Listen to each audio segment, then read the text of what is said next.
அஸ்ஸலாமு அலைக்கும். கண்ணியத்திற்குரிய ஹாஜிகளே, ஹஜ்ஜுக்கு புறப்பட்டு நீங்கள் சென்னை வருகின்ற பொழுது உங்களுடன் கொண்டு வரக்கூடிய மிக முக்கியமான 3 ஆவணங்கள். ஒன்று, தமிழ்நாடு மாநில ஹஜ் கமிட்டியிலிருந்து உங்களுக்கு கடைசியாக வரக்கூடிய கடிதம். இந்த கடிதத்தில் தான் உங்களுடைய விமான பயண தேதி, பயண நேரம், என்றைக்கு சென்னை வர வேண்டும் என்ற குறித்த விரிவான தகவல்கள் அந்த கடிதத்தில் இடம்பெற்றிருக்கும். அந்த கடிதத்தை நீங்கள் கண்டிப்பாக கொண்டு வர வேண்டும். இரண்டாவது மிக முக்கியமான ஆவணம், இந்திய ஹஜ் கமிட்டிக்கு நீங்கள் எத்தனை தடவை பணம் செலுத்தினீர்களோ அத்தனை தடவை பணம் செலுத்தியதற்கான ஒரிஜினல் ரசீது மற்றும் அதனுடைய நகல்களை கொண்டு வர வேண்டும். மூன்றாவது மிக முக்கியமான ஆவணம், இன்ஷா அல்லாஹ் ரமலானுக்கு பிறகு உங்களுக்கு போடப்பட இருக்கின்ற தடுப்பூசி மற்றும் போலியோ டிராப்ஸ் இவையெல்லாம் போட்ட பிறகு உங்களுக்கு ஹெல்த் கார்டு ஒன்று தரப்படும், ஹெல்த் புக்கு. இந்த மெடிக்கல் ஹெல்த் புக்கை கண்டிப்பாக கொண்டு வர வேண்டும். ஆக 3 மிக முக்கியமான ஆவணங்கள். முதலாவது ஆவணம், தமிழ்நாடு மாநில ஹஜ் கமிட்டியினால் உங்களுக்கு கடைசியாக அனுப்பப்பட இருக்கின்ற கடிதம். இந்த கடிதத்தில் விமான பயண நேரம், பயண தேதி, சென்னைக்கு வர வேண்டிய நாட்கள் குறித்தான விவரங்கள் தெளிவாக இடம்பெற்றிருக்கும். இரண்டாவது, நீங்கள் எத்தனை தடவை இந்திய ஹஜ் கமிட்டிக்கு பணம் செலுத்தினீர்களோ அத்தனை தடவை பணம் செலுத்தியதற்கான ஒரிஜினல் ரசீது மற்றும் அதனுடைய நகல்கள். மூன்றாவது, தடுப்பூசி மற்றும் போலியோ டிராப்ஸ் போட்டுக்கொண்டதற்கான அடையாளமாக உங்களுக்கு அரசு மருத்துவரால் வழங்கப்பட இருக்கின்ற ஹெல்த் புக்கு. இந்த 3ஐயும் கண்டிப்பாக நீங்கள் கொண்டு வர வேண்டும். இன்ஷா அல்லாஹ் நீங்கள் சென்னைக்கு வந்தவுடன் கிளாம்பாக்கம் பேருந்து நிலையத்திலோ அல்லது ஆம்னி பஸ்களிலோ நீங்கள் வந்தீர்கள் என்றால் உங்களுடைய சொந்த செலவில்தான் தமிழ்நாடு ஹஜ் சர்வீஸ் சொசைட்டிக்கு சொந்தமான சென்னை சூளையில் அமர்ந்திருக்கின்ற ஹஜ் இல்லத்திற்கு வர வேண்டும். தாம்பரம் ரயில்வே நிலையம் அல்லது எக்மோர் ரயில்வே நிலையம் அல்லது சென்ட்ரல் ரயில்வே நிலையத்திற்கு நீங்கள் வந்தீர்கள் என்றால் ரயில்கள் மூலம் வரக்கூடிய ஹாஜிகளை தமிழ்நாடு மாநில ஹஜ் சர்வீஸ் சொசைட்டியின் சார்பாக நம்முடைய ஹாதிமுல் ஹுஜ்ஜாஜ் அவர்கள் உங்களை வரவேற்று வேனிலே அழைத்து நேராக ஹஜ் ஹவுஸுக்கு வந்து விட்டு விடுவார்கள். தாம்பரம், சென்ட்ரல், எக்மோர் ஆகிய ரயில்வே நிலையங்களில் வந்து இறங்கக்கூடிய ஹாஜிகளை மட்டும், ஹஜ் ஹவுஸில் தங்கக்கூடிய விருப்பமுள்ள ஹாஜிகளை மட்டும் அவர்களுடைய உடைமைகளுடன் தமிழ்நாடு மாநில ஹஜ் சர்வீஸ் சொசைட்டியினரால் நேரடியாக ஹஜ் ஹவுஸிற்கு அழைத்து வரப்படுவார்கள். மற்றபடி பேருந்து நிலையங்களிலோ அல்லது சொந்த கார்களிலோ வரக்கூடியவர்கள் அவர்களுடைய சொந்த செலவிலே நேரடியாக நீங்கள் ஹஜ் ஹவுஸுக்கு வர வேண்டும். இன்ஷா அல்லாஹ் தமிழ்நாடு ஹஜ் சர்வீஸ் சொசைட்டிக்கு சொந்தமான ஹஜ் இல்லத்திற்கு நீங்கள் வந்தவுடன் முதலில் செய்ய வேண்டியது, உங்களுடைய லக்கேஜுகள் அனைத்தும் கீழ்த்தளத்திலே இறக்கி வைக்கப்படும்.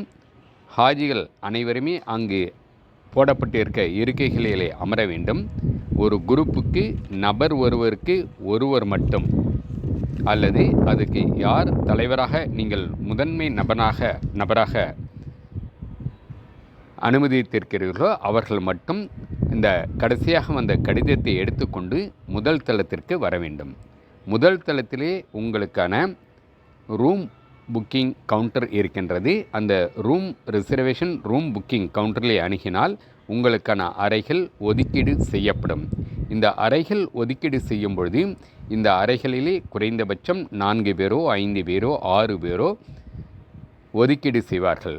ஒரு கவரோ அல்லது 2 கவர் குரூப் ஹாஜிகளோ அங்கு தங்குவதற்கு அறைகள் ஒதுக்கீடு செய்யப்படும்.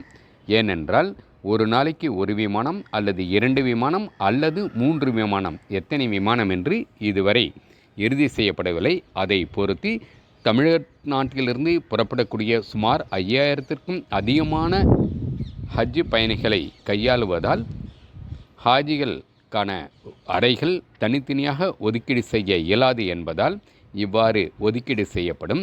பெண்கள் மட்டும்தான் அந்த அறைகளிலே இரவிலே தங்க முடியும். மற்ற ஆண் ஹாஜிகள், உடன் வந்திருக்கிற ஆண் ஹாஜிகள் முதல் தளத்தில் இருக்கின்ற தளத்தில்தான் படுத்து உறங்க வேண்டும் என்பதை கவனித்து கொள்ளுங்கள். இந்த வசதி எங்களுக்கு போதுமானதாக இருக்காது. எங்களுக்கு சென்னையிலே உறவினர்கள், நண்பர்கள், தெரிந்தவர்கள் இடங்கள் இருக்கின்றன. அங்கு நாங்கள் சென்று தங்கிக் கொள்கிறோம். அல்லது சென்னை ஹஜ் ஹவுஸ் பெரியமேட்டு சூளையில் இருக்கிற ஹஜ் ஹவுஸ் சிட்டி சுற்றி இருக்கின்ற பெரியமேடோ, திருவல்லிக்கேணோ, எக்மோரோ அல்லது மண்ணிடியோ மற்ற பிற இடங்களில் இருக்கின்ற தங்கும் விடுதிகளிலே நாங்கள் வசதியாக தங்கிக் கொள்கிறோம் என்று நினைக்கக்கூடிய ஆஜிகள் அத்தனை பேரும் தாராளமாக எங்கு வேண்டுமானாலும் நீங்கள் தங்கிக் கொள்ளலாம். இதற்கு அனுமதி உண்டு. ஹஜ் ஹவுஸில் தான் தங்க வேண்டும் என்பது கட்டாயமில்லை. ஹாஜிகள் உங்களுடைய வசதிக்கேற்ப எங்கு வேண்டுமானாலும் தங்கிக் கொள்ளலாம். ஆனால் அவ்வாறு தங்கக்கூடிய ஹாஜிகள், வெளியில் தங்கக்கூடிய ஹாஜிகள் உங்களுடைய அனைத்து விதமான லக்கேஜுகளையும் உங்களுடனே வைத்து கொள்ள வேண்டும். உங்களுடைய அனுமதிக்கப்பட்ட 2 suitcase, 20 40 kilo suitcase, 7 kilo hand luggage ஆகிய அனைத்து லக்கேஜுகளுமே ஹாஜிகள் நீங்கள் எங்கு தங்குகிறீர்களோ அங்குதான் உங்களுடனே வைத்து கொள்ள வேண்டும். ஹஜ் ஹவுஸில் வந்து தங்கக்கூடிய ஹாஜிகளுடைய லக்கேஜுகள் மட்டும் ஹஜ் ஹவுஸில் பெற்றுக்கொள்வார்கள். மற்றவர்களுடைய லக்கேஜுகள் அனைத்தும் நீங்கள் எங்கு தங்குகிறீர்களோ அங்கேயே நீங்கள் வைத்துக்கொள்ள வேண்டும். ஹாஜிகள் ஹஜ் ஹவுஸில் தங்கக்கூடிய ஹாஜிகள் ஹஜ் ஹவுஸ் வந்து இறங்கினவுடன் முதலில் அவர்களுக்கான ரூம் புக்கிங் அலாட்மெண்ட்டை செய்து ரூம் புக்கிங்கை பெற்றுக்கொள்ளுங்கள். அடுத்ததாக அந்த கடிதத்தை கீழே கொண்டு சென்று கிளாக் ரூம் என்று அழைக்கக்கூடிய லக்கேஜ் ரூம்லேயே உங்களுடைய பெரிய லக்கேஜ்களை ஒப்படைத்து விடுங்கள். இந்த பெரிய லக்கேஜை ஒப்படைத்து விட்டால் திருப்பி இந்த லக்கேஜை உங்களுக்கு சென்னை விமான நிலையத்தில் தான் கொடுப்பார்கள். அதற்குள்ளாக நான் லக்கேஜை உள்ளார வச்சுட்டேன், திடீர்னு கெஸ்ட்டு வந்து சில பொருள் கொடுத்துருக்காங்க, சில பொருள் வாங்கி நான் அந்த லக்கேஜில் சேர்க்கணும் என்பது முடியாத காரியம் என்பதால் ஊரிலிருந்து நீங்கள் புறப்பட்டு வரும்பொழுதே உங்களுடைய லக்கேஜுகள் அனைத்தும் முன்பதிவுகளில் ஏற்கனவே சொன்ன மாதிரி நீட்டாக பேக் செய்து அவைகளை மேலே உங்களுடைய கவர் நம்பர், உங்களுடைய பாஸ்போர்ட் எண் உள்பட விவரங்களை அனைத்தும் எழுதி ஒட்டி நீங்கள் கொடுத்துட்டிங்கன்னா இன்ஷா அல்லாஹ் ஹஜ் ஹவுஸில் ஒப்படைக்கப்பட்ட லக்கேஜுகள் அனைத்தும் உங்களுடைய சென்னை விமான நிலையத்தில் தான் உங்கள் கையில் அந்த லக்கேஜை கொடுப்பாங்க. அங்கேயும் அந்த லக்கேஜ் நேரடியாக உங்கள் கையில் ஒப்படைச்ச உடனே நீங்கள் கொண்டு போய் ஏர்போர்ட் உள்ளார கொண்டு போய் அந்த ஏர்லைன்ஸ் ஆஃபீஸில் நீங்கள் ஒப்படைக்க வேண்டும். ஆகவே லக்கேஜுகளை ஒப்படைக்கக்கூடிய ஹாஜிகள் லக்கேஜ் கவுண்டரில் ஒப்படைப்பு செய்வதற்கு முன்னதாக அதை திருப்பி திறக்காத அளவுக்கு நீட்டாக பேக் பண்ணி கொண்டு போய் அங்கே ஒப்படைத்து விட வேண்டும். கிளாக் ரூமில் நீங்கள் ஒப்படைத்த உடனே அங்கே உங்களுக்கு அந்த லக்கேஜை வாங்கிட்டதற்கு அடையாளமாக ஒரு டோக்கன் தருவாங்க. அதையும் பத்திரமாக வைத்து கொள்ளுங்கள். இப்போ நேராக மேலே நீங்கள் உங்களுடைய அறைகளிலே ஓய்வெடுங்கள். இன்ஷா அல்லாஹ் அனைத்து ஹாஜிகளும் என்றைக்கு உங்களுக்கு பாஸ்போர்ட் உங்களிடமிருந்து பெறப்பட இருக்கின்ற பாஸ்போர்ட், விசா மற்றும் பயண ஆவணங்கள் அனைத்தும் எப்பொழுது தர இருக்கிறார்கள் என்று உங்களுக்கு நேரம் ஒதுக்கீடு செய்யப்பட்டு இருக்கிறதோ, காலை 10லிருந்து 12:30 அல்லது மதியம் 2லிருந்து 4:30க்குள்ளாக என்ன நேரம் உங்களுக்கு ஒதுக்கீடு செய்யப்பட்டு இருக்கிறதோ அந்த ஒதுக்கீடு செய்யப்பட்ட பிரகாரம் ஹாஜிகள் தங்களுடைய பயண ஆவணங்களை முதல் தளத்தில் பெற்றுக்கொள்ள வேண்டும். தமிழ்நாடு மாநில ஹஜ் கமிட்டி சார்பாக தமிழ்நாடு ஹஜ் ஹவுஸில் முதல் தளத்தில் சிறப்பு கவுண்டரு அமைக்கப்பட்டு இருக்கிறது. அந்த கவுண்டரில் ஒரு குரூப்புக்கு ஒரு ஹாஜி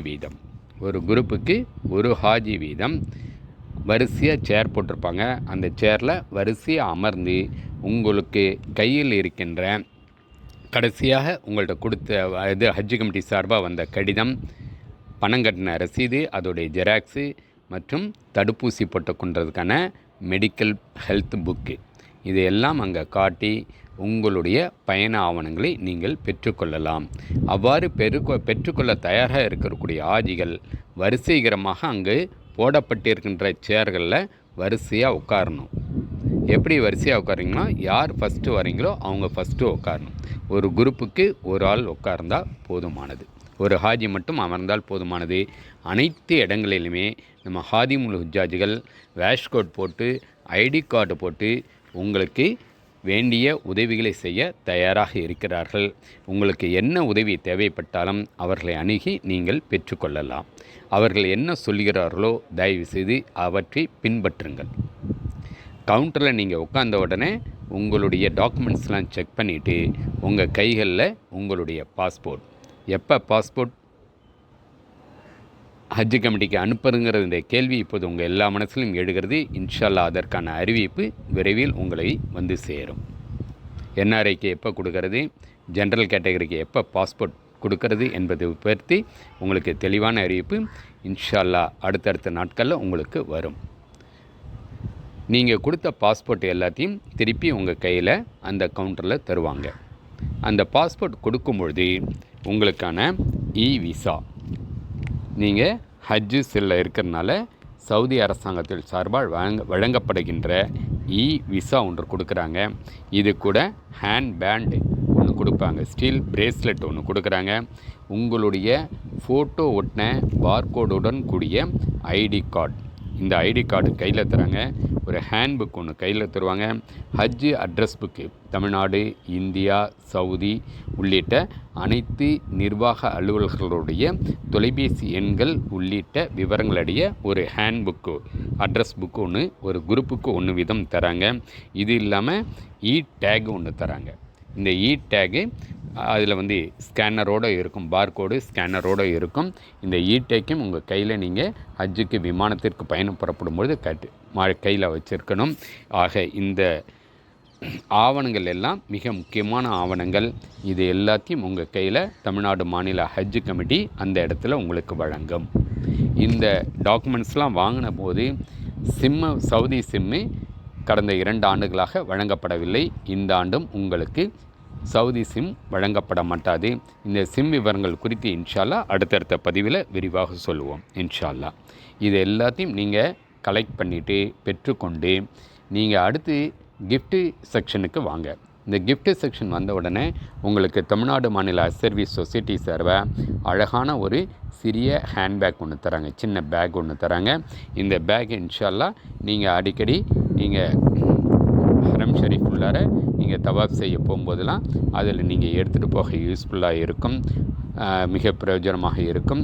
அது இல்லாமல் மீனா, அரஃபா இதுக்கெல்லாம் நீங்கள் கொண்டு போகலாம்.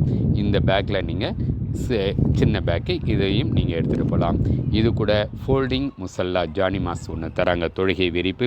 இது இல்லாமல் அந்த நேரத்தில் என்னென்ன புத்தகங்கள் உங்களுக்கு அன்பளிப்பாக தர இருக்கின்றதோ அந்த நல்ல நல்ல துவா புத்தகங்கள்லாம் உங்களுக்கு தருவாங்க. அந்த புத்தகங்கள் எல்லாத்தையும் பெற்றுக்கொள்ளுங்கள். இது இல்லாமல் தவாப் செய்யக்கூடிய வசதியாக 7 தசுமணி தராங்க. இது கூட உங்களுடைய செப்பல் சில தவாப் செய்ய போகும்போது ஹரம் ஷரீஃப் உள்ளார போகும்போது செப்பலை எங்கேயாவது கழட்டி வச்சுட்டு மறந்துடுமோ அப்படிங்கிற நிலப்பில் இருக்கிறதுனால அந்த செப்பலை எல்லாம் ஒரு கவரில் வச்சு உங்கள் ஹேண்ட்பேக்கில் வைக்கிற மாதிரி ஒரு சின்ன பேக்கும் தராங்க. இது இல்லாமல் மூக்கு கண்ணாடி பயன்படுத்துகிறவங்க, ஐ கிளாஸ், ரீடிங் கிளாஸ் யூஸ் பண்ணுறவங்க கண்ணாடி தவறி கீழே விழாமல் இருக்கிறதுக்காக அந்த கிளாஸுடைய டேக் ஒன்று தராங்க. இது எல்லாத்தையும் இன்ஷா அல்லாஹ் பெற்றுக்கொள்ளுங்கள்.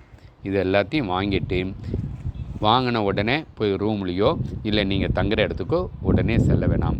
எல்லா டாக்குமெண்ட்ஸையும் முதல்ல உட்காந்து உங்கள் குரூப்பிலோடைய பாஸ்போர்ட் டீட்டெயில்ஸு, நம்ம பாஸ்போர்ட் தான் கையில் கொடுத்துருக்காங்களா, அதேமாரி விசாவில் நம்ம பேர், பாஸ்போர்ட் நம்பர் சரியாக இருக்கா, அதேமாரி விசாவில் ஹஜ்ஜுன்னு தெளிவாக போட்டிருக்கா, அதேமாரி டேக்கில் நம்ம கவர் நம்பர், நம்ம பாஸ்போர்ட் நம்பர்லாம் தெளிவாக இருக்கா, எல்லாத்தையும் உடனுக்குடனே சரிபார்த்து கொள்ளுங்கள்.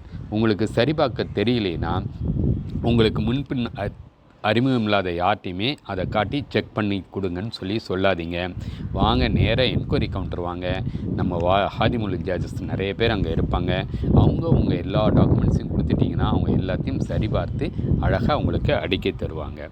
உங்களுக்கு அறிமுகம் இல்லாத யார்ட்டையுமே உங்களுடைய இந்த பாஸ்போர்ட் உள்ளிட்ட விசா உள்ளிட்ட எந்த பொருளையும் தயவுசெய்து கொடுக்கவோ காட்டவோ வேண்டாம் என அறிவுறுத்தப்படுகிறார்கள். இதை எல்லாத்தையும் நீங்கள் வாங்கிட்டு அன்றைக்கி போய் நீங்கள் ரெஸ்ட் எடுங்க. ரெஸ்ட் எடுத்தீங்கன்னா அன்றைய வேலை உங்களுக்கு நிறைவடைந்தது. அடுத்து எத்தனை மணிக்கு உங்களுக்கு ஃப்ளைட் சொல்கிறாங்களோ எத்தனை மணிக்கு கிளம்பணுன்னு உங்களுக்கு சொல்லியிருக்காங்களோ அந்த நேரத்துக்கு சரியாக 6 மணி நேரத்திற்கு முன்னதாகவே நீங்கள் ரெடி ஆகிடணும். குறிப்பாக ஹஜ் ஹவுஸில் தங்குறவங்க எல்லாருமே அட் அ டைம் குளிக்கணும், ரெடி ஆகணும். ரூம்ஸ் அலாட்மெண்ட்டை பொறுத்த வரைக்கும் ஏற்கனவே சொன்ன மாதிரி ஆண்கள் பெண்களுக்கு எல்லாத்தையும் 2-3 குரூப் ஒன்றா சேர்த்து போட்டிருப்பாங்க. ஸோ எல்லோரும் பாத்ரூமை யூஸ் பண்ணணும். குளிச்சுட்டு எல்லாம் பயணத்துக்கு தயாராகிறனால குறைந்தபட்சம் ஒரு 6 மணி நேரத்திற்கு முன்னாடியாக குளித்து விட்டு ரெடியாக இருங்க. ரெடியாக இருந்தீங்கன்னா இன்ஷா அல்லாஹ் உங்களுடைய பயணம் செல்வதற்கு நீங்கள் தயாராகிடுவீங்க. அதுக்கப்புறம் எப்போ சொல்கிறாங்களோ அப்போ நீங்கள்லாம் ரெடியாகி ஆண்கள்லாம் முதல் மாடிக்கும் பெண்கள்லாம் 2வது மாடியிலும் சென்று அமர வேண்டும் இன்ஷா அல்லாஹ். இப்பொழுதைக்கு இந்த டாக்குமெண்ட்ஸ் என்னென்ன டாக்குமெண்ட்ஸ் உங்களுக்கு தராங்க, ஹஜ் ஹவுஸில் என்ன நடக்குது அன்றைக்கி முதல் நாள் டாக்குமெண்ட்ஸ் வாங்கும்போது மட்டும் தெளிவாக சொல்லப்பட்டு இருக்கிறது. இன்ஷா அல்லாஹ் அடுத்தடுத்த பதிவுகளில் அடுத்தடுத்த விமான பயண புறப்பாடு மற்றும் விமான நிலைய எப்படி செல்வது என்று குறித்து விரிவான விளக்கங்களை தெரிவிக்கின்றோம். இன்ஷா அல்லாஹ் ஹஜ் ஹவுஸில் தங்காதவங்க வெளியில் தங்குறவங்க எல்லாரும் ஒன்றா சேர்ந்து டாக்குமெண்ட் வாங்கிறதுக்கு வர வேணாம். உங்கள் குரூப்பில் ஒரு ஆள் மட்டும் வந்தால் போதும். குரூப்பில் இருக்கிற கவர் ஹெட் வயசானவர், அவரால் கரெக்டாக வாங்க முடியாது அப்படின்னு நினைக்கிறவங்க மட்டும் கூட ஒரு ஆள் வாங்க. உங்கள் டாக்குமெண்ட்ஸ் எல்லாத்தையும் வாங்கிட்டு திருப்பி நீங்கள் எங்கே தங்கியிருக்கீங்களோ அங்கேயே சென்று நீங்கள் ஓய்வெடுங்கள். இன்ஷா அல்லாஹ் அடுத்தடுத்த பதிவுகளில் அடுத்தடுத்த விவரங்களை தெளிவுபடுத்துவோம். இன்ஷா அல்லாஹ். வஸ்ஸலாம்.